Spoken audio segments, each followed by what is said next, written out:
Silakan Bapak Ibu kalau mau bertanya, kita masih punya waktu. Ya, baik. Terima kasih Bu Ola atas presentasi materinya. Baiklah Bapak dan Ibu, saat ini kita akan masuk sesi diskusi. Saya persilahkan jika Bapak dan Ibu ada yang ingin bertanya ataupun ingin merespon dari materi yang sudah Ibu Ola sampaikan tadi. Dapat melalui kolom chat dari Zoom ini ataupun langsung melakukan raise hand. Di sini sudah ada satu penanya, yaitu dari Bapak Edi Royandi. Beliau bertanya kepada Ibu Ola, ada berapa cara untuk melakukan identifikasi masalah? Apakah harus berdasarkan kesepakatan dengan policymaker untuk merumuskan sebuah masalah kebijakan? Silakan Ibu Ola. Cara mengenali masalah itu tadi kan dengan kita boleh ambil dari hasil-hasil survei, hasil-hasil data itu boleh ya Pak ya. Tapi kan ketika kita menyampaikan masalahmu ternyata ini toh misalnya sengketa itu tidak diselesaikan misalnya ya. Nah, misalnya itu. Ini loh, ini buktinya seperti ini. Kemudian bertemu dengan FGD itu lebih pada justifikasi. Benar nggak ini? Itu loh, lebih. Jadi ketika nanti kita merumuskannya dalam dokumen hasil penelitian itu memang telah disadari. Jadi kita nggak main nembak itu aja ya Bapak Ibu ya. Main nembak, ini kamu salahnya itu nanti tidak cover both side. Nah, karena kita peneliti yang netral, kita butuh cover both side.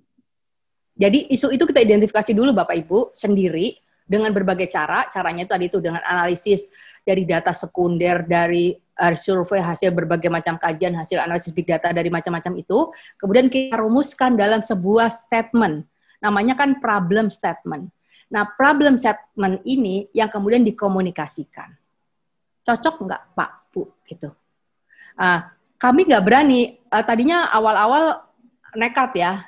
Ini kayaknya sok tahu gitu loh. Tapi kami juga melakukan ini di ASEAN, bukan di Asia Tenggara, ya di ASEAN itu ada 10 negara. Itu kami juga bayangkan kami harus mengakses Singapura, Kamboja, semua negara ASEAN itu kami nggak berani untuk menuduh Kamboja atau Thailand, kamu masalahnya ini. Enggak, itu tuh harus duduk dulu bersama perwakilan dari semua negara itu untuk memastikan bahwa statement kami ini, problem statement ini adalah tepat. Gitu. Itu aja sih Bapak Ibu. Tapi kan problem statement itu muncul kalau kita telah menganalisis di belakangnya. Gitu. Itu supaya kita hati-hati sekali lagi. Kalau mereka nggak terima, repot Bapak Ibu, nanti klarifikasinya bolak-balik. Gitu. Oke, baik.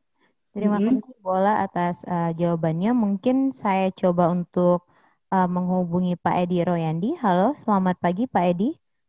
Apakah sudah cukup jelas atau masih ada yang ingin ditanyakan? Oh, di kolom chat Pak Edi ternyata sudah merespon. Beliau mengatakan terima kasih dan sudah cukup jelas. Di sini juga ada pertanyaan dari Ibu Naria Handayani. Beliau bertanya, Bola, apakah dalam mengevaluasi rencana aksi nasional atau RAN dapat dilakukan dengan langkah yang sama?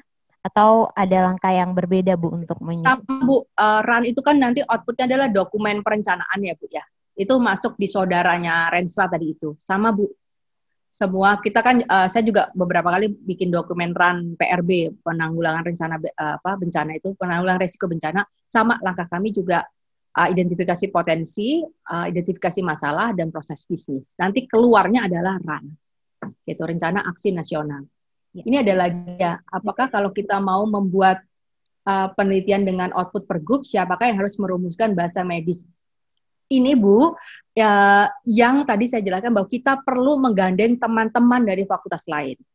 Teman-teman orang hukum harus kita gandeng, tetapi kan dia tidak bisa melihat masalahnya ya Bu ya, gitu. Masalahnya itu kan harus dari kita. Oke, ini masalahnya. Tapi masalah ini kalau diformulasikan dalam kalimat yang bau hukum dan ini tidak salah, itu bukan kapasitas kita. Serahkan sama teman-teman di hukum. Kami pasti makanya melibatkan kalau pekerjaan itu, kalau ini menyangkut ada hal-hal yang misalnya pergub, perda dan sebagainya, kami pasti menggandeng teman dari fakultas hukum.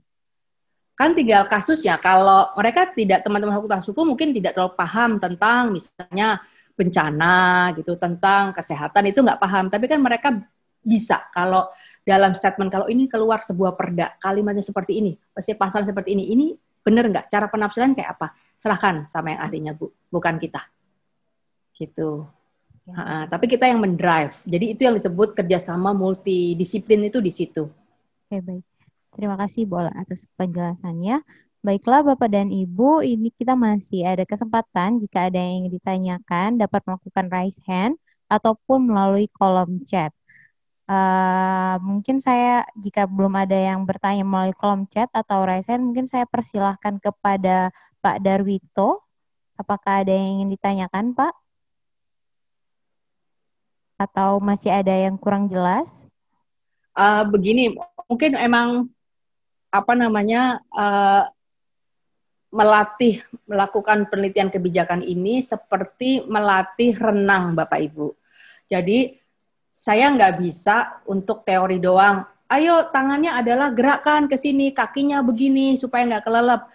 Itu memang berat ya, imajinasinya kayaknya penuh dengan teori, harus ini, harus ini. Tapi biasanya kita langsung masuk, misalnya nanti Bapak Ibu udah punya kajian kebijakan itu, mau apa sih, itu biasanya saya masuk untuk tahu, oh kamu kalau kayak gitu, kelelep nih, oh kalau kayak gini ini bakalan napasnya nggak kuat, itu tuh biasanya kita langsung praktek ya, susah soalnya. Teori-teori, ya ini sekedar pengetahuan aja bahwa melakukan analisis kebijakan itu inilah prosesnya, itu aja. Bapak Ibu sekedar tahu. Oke, baik. Terima kasih Bu Ola. Ini terima kasih. Halo, ya. Oke, ya. Saya pikir udah lengkap, tapi kelihatannya kalau kursus hanya 1 hari ini kok kurang ya. Itu saya melihat banyak sekali dan waduh, alhamdulillah Bu artinya udah mendatangkan para betul-betul expert ini. Saya sangat tertarik dan saya pikir semuanya pendengar ini perlu peneliti ya, perlu peneliti kebijakan ini memang perlu mendengar yang lebih. Kan nanti ada beberapa tahapan ya. Tahapan ini kan baru awal pemaparan, tapi detailnya mungkin dijadwalkan kembali misalnya. Mungkin ini harus praktik sih ya Pak ya. Dan tadi saya bilang itu. Nanti kalau Bapak, oh iya Bu Ola, saya udah bisa Bu. Gerakin tangan. Ayo nyelam ayo. Coba. Kelelep apa enggak. Itu memang susah Pak, bukannya nggak bisa ya, tapi memang ini kan mata pelajaran praktek sih ya sebenarnya ya Pak ya. Iya. Gitu. Ya gitu aja Bu Pola. Terima kasih Pak, paparannya, tapi kelihatannya kok kita kurang ini. Ini baru permukaan kelihatannya. Baru awal pengenalan. Terima kasih Pola. Nggak apa-apa Pak. Yang penting kan kenal. Kalau kenal kan nanti sayang Pak dengan analis kebijakan. Oke, baik. Terima kasih Pak Darwito. Berikut bola ada dari Pak Edi Royandi lagi bertanya, apakah proses bisnis sama dengan Juklak? Juklak itu kan SOP ya Pak ya, Juklak petunjuk pelaksanaan. Beda Pak, petunjuk pelaksanaan kan misalnya kamu kalau misalnya pakai fasilitas BPJS, yang kamu harus lakukan nomor 1 adalah misalnya ke puskesmas, dari puskesmas nanti dapat surat pengantar, kamu harus ke ini, gitu-gitu, ya itu kan namanya juklak. Itu bukan proses bisnis. Proses bisnis itu adalah yang melaksanakan si BPJS siapa? Misalnya kan Kementerian Kesehatan. Jadi Kementerian Kesehatan itu dia mau mencapai visi apa sih, gitu loh. Mencapai visi apa sehingga pelaksanaan tugas pelayanan si BPJS itu adalah telah mendukung dia untuk mencapai visinya. Gitu. Misalnya kita pengen visinya, saya nggak tahu ya visinya Kementerian Kesehatan, misalnya pengen memberikan pelayanan kesehatan yang adil kepada seluruh warga Indonesia. Gitu. Nah, dari proses bisnis itu kita tahu, oh proses bisnisnya kan ada 1 dilakukan oleh BPJS. Oh dia telah melakukan yang adil belum sih? Gitu. Dia misalnya yang memberikan pelayanan kepada siapa? Kepada seluruh warga masyarakat. Itu tuh diomongkan, Pak. Jadi bukan juklak, beda proses bisnis ini. Kalau bisa saya share kembali di sini nih, gini. Ini kalau tadi di RRI yang paling gampang adalah gini. RRI itu kan kalau proses bisnis, kalau juklak adalah untuk sebuah siaran. sebuah siaran itu mereka harus misalnya mendatangkan presenter, narasumber yang berkompeten, alat-alatnya harus begini, fasilitasnya, itu juklaknya. Juklaknya untuk sebuah siaran. Oh, kalau siaran rela itu begini jamnya, kemudian isi materinya dan sebagainya, itu juklak. Tapi itu bukan proses bisnis. Proses bisnis yang sudah dilakukan itu adalah dia dalam rangka melaksanakan siaran. Gitu. Oh, dalam RRI itu ternyata dia nggak hanya melaksanakan siaran toh, tapi dia juga melakukan manajemen kelembagaan toh. Tapi dia juga melakukan promosi dan kerjasama toh. Ini proses bisnisnya. Yang proses bisnis ini dia lakukan semuanya untuk mewujudkan RRI sebagai lembaga penyiaran publik yang terpercaya dan mendunia. Gitu. Jadi beda dengan juklak. Juklaknya di sini. Misalnya tadi itu untuk siaran, juklaknya ngapain aja? SOP-nya ngapain aja? Perlu tom-tomnya, ini banyak hal-hal itu. Tapi dalam sebuah ranah namanya dia melaksanakan siaran. Gitu. Itu contoh yang paling gampang. Beda kan Pak dengan juklak dan juknisnya. Gitu. Ini lebih besar lagi. Biasanya yang tadi saya ceritakan, misalnya penyiar. Penyiar itu nggak tahu dalam mereka telah melakukan bisnisnya dengan baik, telah melakukan pekerjaan dengan baik, yaitu dia telah melakukan siaran dengan baik, dia telah melakukan protap dengan tepat, semuanya itu tepat dan baik, siaran yang dihasilkan juga baik, tapi dia nggak bisa menceritakan itu sebenarnya yang saya lakukan ini, itu dalam proses bisnis perusahaan saya ada di mana sih? Itu yang suka nggak tahu. Nah, kita sebagai analis kebijakan ini yang beritahu, Mbak, kamu itu ada di sini loh ranahmu, dia melaksanakan siaran ini. Gitu.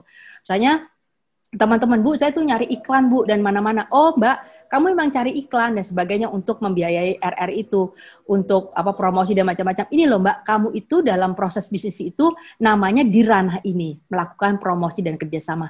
Apa yang kamu lakukan itu, Mbak, sebenarnya misalnya sedang menuju pencapaian dari visi RRI. Itu Pak yang kalau Mbak itu kalau analisis kebijakan bicaranya seperti itu.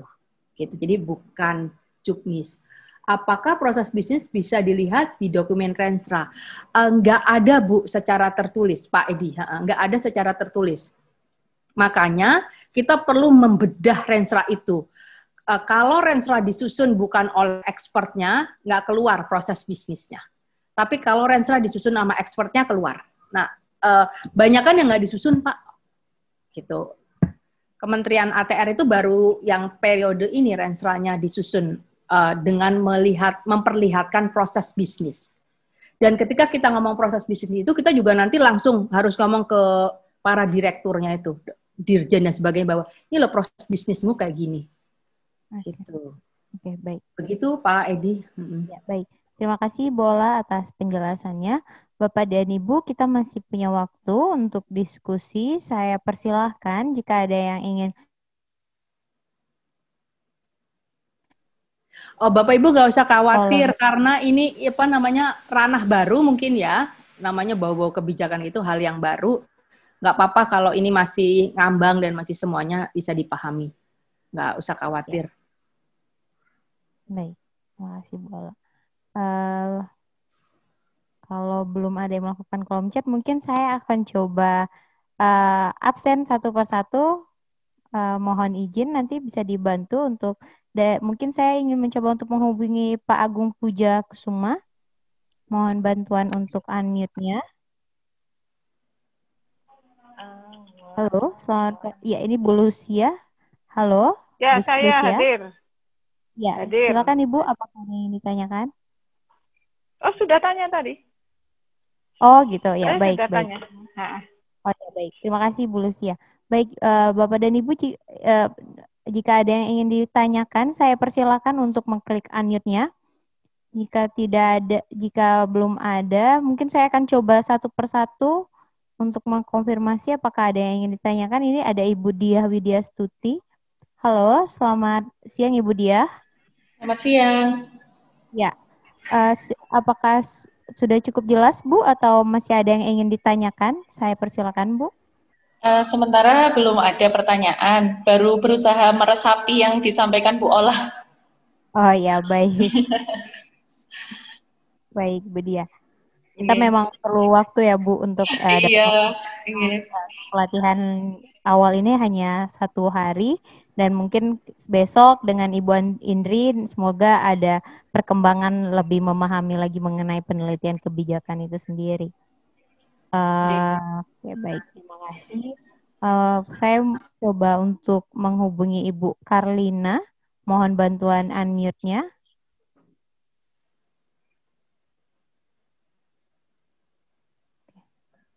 Oke, belum ada. Baiklah, jika Bapak dan Ibu masih belum ada pertanyaan, nanti Halo, mungkin... Mbak Widi, Pak Darwito, Pak Widi.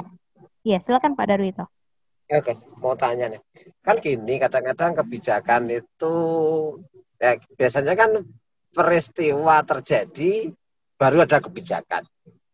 Karena apapun yang terjadi itu tidak ada kebijakan yang bisa memprediksi. Nah, itu bagaimana caranya atau kebijakan ini ketinggalan atau tidak? Mungkin Bu Ola, kan yang saya perhatikan, setiap kebijakan itu peristiwa itu sudah terjadi, baru timbul kebijakan. Tapi kan yang ideal itu kan kebijakan itu timbul sebelum peristiwa itu terjadi. Mungkin gimana, Bu Ola? Terima kasih. Iya Pak, betul sekali. Jadi kebijakan-kebijakan kita, ini gak hanya Indonesia kok Pak, ya semua negara itu biasanya memiliki kecenderungan selalu ketinggalan, gitu, selalu ketinggalan. Makanya perlu tadi yang saya katakan, ada masa berlaku kebijakan ini, gitu. Nah di kebijakan kita nggak ada masa berlakunya. Jadi kalau udah itu ya udah kebijakan tentang apa ya, tentang misalnya kayak anak jalanan, udah itu terus, padahal anak jalanannya udah beda, udah sebagainya, enggak diganti-ganti karena dianggap nggak sebagai isu strategis itu. Nah, makanya kalau di mata kuliah di apa ya, di pembelajaran public policy and management itu ada yang namanya policy forecasting, gitu. Jadi ramalan kebijakan. Yang ramalan kebijakan itu paling tidak mampu mengadopsi kebijakan yang akan dirumuskan. Dan itu umurnya juga nggak lama, peramalan itu juga nggak lama, Pak. Gitu. Ini makanya perlu exercise. Sehingga kalau kualitas yang pembentuk kebijakan itu kan legislatif ya, kalau dia bagus gitu Pak, sebenarnya dia harus terus melakukan evaluasi kebijakan itu. Setelah misalnya, evaluasi itu kan bisa per tahun, bisa ini bukan mendadak kayak begini. Kayak omnibus itu udah lama. Jadi sepertahun terus Pak di-assess, dievaluasi. Ranah evaluasi itu loh nanti yang melahirkan ini masih bisa nih, masih doable untuk dilakukan atau harus ada penyesuaian. Itu penting Pak. Nah, namun kalau teman-teman di Pemda itu kan mereka tuh udah repot dengan tugas sehari-hari. Jadi dianggap kebijakannya udah ada, udah selesai lah, aman, damai, kerjaanku selesai. Gitu. Ini memang persoalan Pak, tapi udah punya ilmunya namanya policy forecasting. Ya. Sudah ada untuk menganalisisnya. Ya. Terima kasih Bola. Terima kasih. Sama-sama Pak. Terima kasih Mbak Darwito. Berarti untuk mengantisipasi masalah yang akan datang itu bisa dilakukan ketika dalam tahapan forecasting maupun dapat dilihat dari tahapan evaluasi ya Bu Ola, agar masalah tidak muncul tiba-tiba dan kebijakannya muncul tiba-tiba.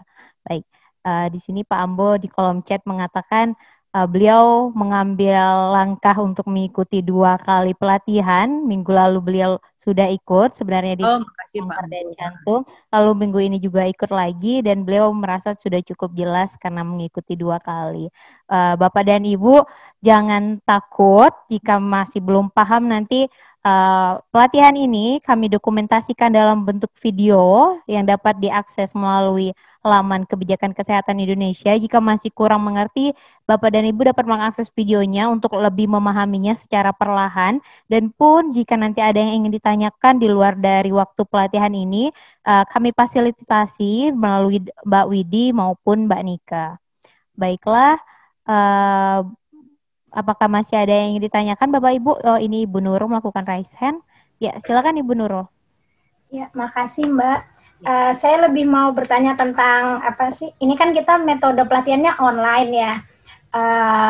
Lalu tadi kan kalau dari Bu Ola bilang sebaiknya memang harus praktek gitu, harus nulis, harus ya praktek membuat apa yang seperti kayak riset kebijakan tadi ataupun mungkin semacam kayak tadi apa sih Bu ya, output yang kayak policy brief atau ya. Nah, saya mau tanya nanti di pelatihan ini misalkan kita kan akan disuruh bikin policy brief. Itu ketika penulisannya apakah ada pendampingan gitu ya? Maksudnya ini kan masih ngawang-ngawang gitu ya Bu, masih baru. Saya terus terang masih awam sekali. Nanti dari pihak UGM-nya apakah kami nanti diberi salah satu pembimbing yang nanti bisa ngarahin atau buat nanya-nanya gitu, atau mungkin Pak konsul lah untuk tentang tulisan yang kami akan buat. Oke, baik. Terima kasih Mbak. Ya baik, terima kasih Bu Nurul. Saya sebelumnya mohon izin untuk menjawab ya Bu Nurul. Untuk mengenai penulisan policy brief, itu nanti pasti akan difasilitasi. Namun untuk tahap ini kita masih belum masuk ke proses penyusunan policy brief karena Bapak Ibu perlu lebih dulu mengenal kebijakan melalui pelatihan pertama ini, melalui pelatihan penelitian kebijakan, lalu kemudian nanti kita akan masuk ke proses penyusunan policy brief dan itu pasti akan kami fasilitasi untuk ke Bu Ola ataupun fasilitasi dari fasilitator yang ada di PKMK, seperti itu. Baiklah, apakah masih ada yang ingin ditanyakan Bapak dan Ibu? Sudah lohor juga, Tri. Bapak Ibu, ini proses yang panjang untuk bisa menjadi expert di bidang kebijakan. Nggak apa-apa, ini langkah awal yang bagus. Bapak Ibu memulai di ranah kebijakan kesehatan, kita sama-sama berproses. Kalau nanti ada kesulitan dan hambatan, pastinya Fakultas Kedokteran Kesehatan dan Masyarakat dan Keperawatan itu akan membantu, Mbak Tri dan teman-teman pastinya akan membantu. Gitu saja, saya juga mohon maaf kalau ada penyampaian saya mungkin terlalu cepat atau terburu-buru atau tidak lengkap, malahan saya minta maaf. Begitu aja Mbak Tri, terima kasih atas kesempatannya. Oke, baik. Terima kasih Bu Ola. Baiklah Bapak dan Ibu sekalian, karena waktu sudah cukup siang saat ini, karena kita ada keperluan untuk ibadah, maka pelatihan hari ini saya tutup. Materi pelatihan penelitian kebijakan hari ini sudah dijelaskan Bu Ola, dimulai dari memahami siklus kebijakan, output kebijakan, dan riset kebijakan dengan mengidentifikasi 3 hal penting tadi, itu perlu Bapak dan Ibu latih di rumah dan bersama tim maupun sendiri.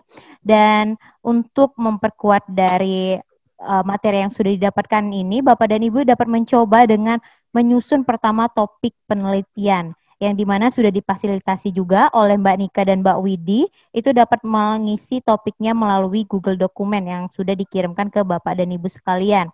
Dan saya informasikan juga, jika Bapak dan Ibu masih belum dapat memahami lebih dalam mengenai pelatihan penelitian kebijakan, silakan akses materinya melalui laman website kami, kebijakankesehatanindonesia.net.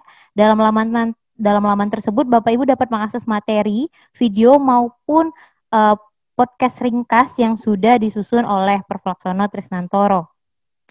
Dan saya ucapkan sekali lagi terima kasih kepada Ibu Ola atas waktunya karena 2 kali pertemuan bersedia mengisi waktu sebagai pemateri di pelatihan penelitian kebijakan PKMK ini. Dan saya ucapkan juga terima kasih kepada Bapak dan Ibu yang sudah berpartisipasi dalam pelatihan hari ini. Saya ingatkan kembali bahwa besok kita masih ada pertemuan kedua, yaitu dengan Ibu Indri kita akan memahami mengenai teori dari cara menentukan teori dalam metode penelitian kebijakan seperti apa, metode penelitian seperti apa yang dapat kita gunakan. Dan saya ucapkan juga terima kasih kepada tim unit publikasi atas fasilitasi yang sudah diberikan. Dan untuk tanpa panjang lebar lagi, maka pelatihan hari ini saya tutup. Wassalamualaikum warahmatullahi wabarakatuh. Terima kasih. Terima kasih. Assalamualaikum.